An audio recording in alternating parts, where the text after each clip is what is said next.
Hi, I'm Mike Volpi, a partner at Index Ventures, and I'm delighted to be here today with Scott Dietzen, CEO of Pure Storage. Scott, welcome. Great to be here, Mike. So we have a couple of questions for you. Unlike some of the people that are on this website, you were actually brought in as CEO. So I'd love to hear about your decision-making process. What made you fall in love with the company?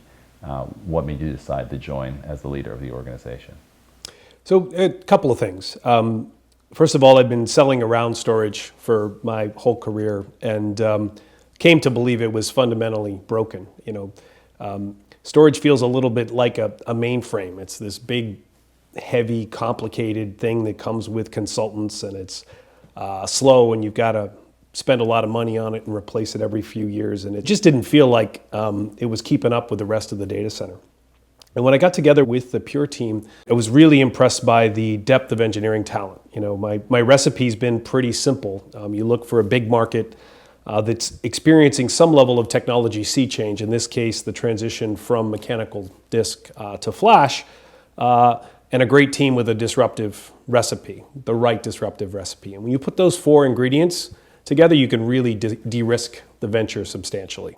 As you went about the process of assimilating yourself into the company, especially in today's day and age, where everybody talks about founder CEOs and so forth, how did you deal with the situation? What was your mental model, and how did you weave yourself into the company?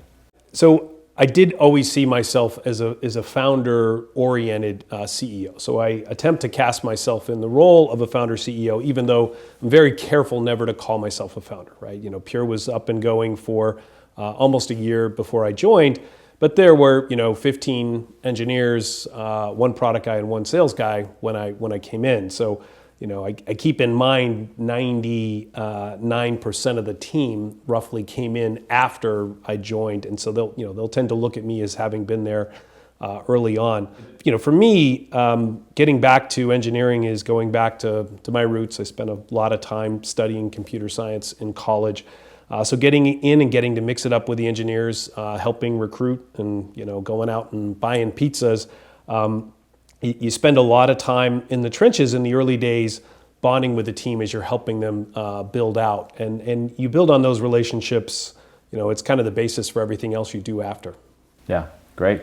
Now, you've been at the company 4 years now, 5 years?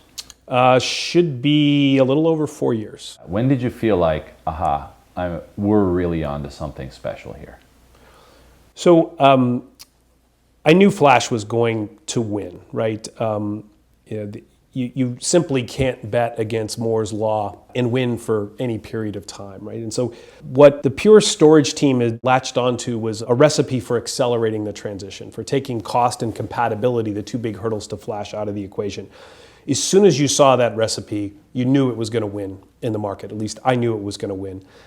So then the real question came down, can we execute on this? We were very careful in the early days because we didn't want the ideas to get out until we were ready. Maybe we were overly careful because when we did, we first came out and started talking about this, people thought we were crazy, right? And maybe that's a good sign, right? When the rest of the industry is saying, no, it's not going to break that way. But I would say, we hit a fundamental inflection point when the first half dozen and dozen customers really started ramping up. LinkedIn was one of them. And when you talked to the storage team at LinkedIn and you saw the fundamental change we were having in their business where they were deploying us, you knew good things were going to happen. Now, the company's had kind of a charmed life. Product came out, started doing well very quickly, sales ramped, so on and so forth. One might argue, things have gone so well, a monkey could have been running the business. But in truth, as we all know, there's always challenges. So there's always difficulties, or there's at least things that you got to keep in mind. For you, what have been in the journey of the company, or maybe even today, things that you focus the most on and you say, I'm still worried about this, I lose sleep on this, this is what I focus on? So I think sometimes the company needs a prod to respond really aggressively to customer issues. That's always been a critical aspect of any successes I've had is over responding to customer problems to ensure that situations get resolved. And I would say that the darkest days we had in Pure was when we let a customer down, when something broke, and that outage impacted customer systems. The rest of the data center tends to be stateless, and it's pretty easy to move applications and other things around. But if you lose access to the storage, then the business is out for some period of time. And so that level of trust takes time to build. And I would say getting the team to rally around customer issues and recognize if you can respond, help isolate the problem, and help resolve things, even when the actual problem is in somebody else's system, you can make a big difference. And customers remember that in a profound way. Yeah, for sure. Now, you've raised a lot of money, $350 million? No, 470 over 470. So you're getting six rounds. You're getting kind of good at it. What are the key pointers, philosophies that you keep in your heart, in your mind, when you're going about the process of financing and selecting your investors? So, in general, storage is an expensive business to play in. Customers aren't going to buy our product off of a great PowerPoint deck. And so we have to deliver storage into the customer environment, and they have to run it sometimes for 3 months, sometimes 6, before they really get comfortable that they can trust it. So you've ultimately got to front load the cost of the hardware. You've got to front load the cost of sales and support to help deliver that technology. And so it ends up being an expensive business. And so we raised money before we needed it, and I would say that's a very strong recommendation to entrepreneurs. There's an art to going out on the fundraising trail without actually being fundraising and testing the appetite. In most of our rounds, we weren't actually fundraising yet, but investors were so excited about what we were doing that they convinced us to take the investment. And I would say it's really, really important to have comfort with your VC firm and especially the VC partner.